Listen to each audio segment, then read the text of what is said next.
A qualified mortgage is another rule we have to follow, which provides legal protection for lenders when we're doing loans like FHA loans or conventional through Freddie or Fannie Mae.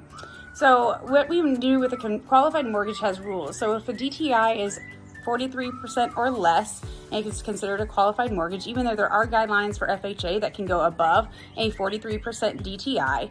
And that's just because, again, if we're going on a high DTI, you have to be able to afford other things like gas for your car, groceries for your kids, daycare, and things like that that aren't considered in DTI. And then this also ensures that we are doing full documentation on your income, assets, employment, debts, everything, like I talked about in my last video. So you can see there's many guidelines that talk about the documentation process and how much we have to get in order to qualify you for a home loan.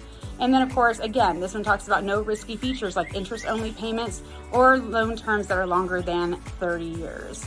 So several different things we have to go by, and those are just a few of the federal guidelines we have and in the lending world, and there's many more I could go over.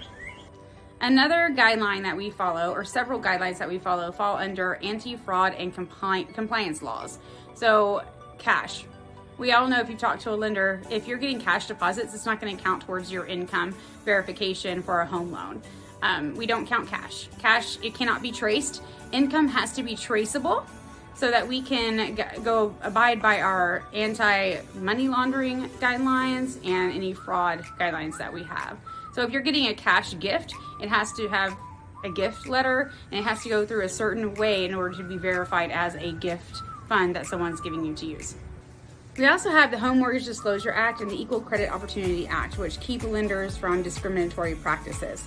So if you have to answer those questions on your application about different things, then you know that that's why that's there, because they do check these and make sure that we're not discriminating against any ethnic groups, age groups, or anything like that when it comes to getting a home loan.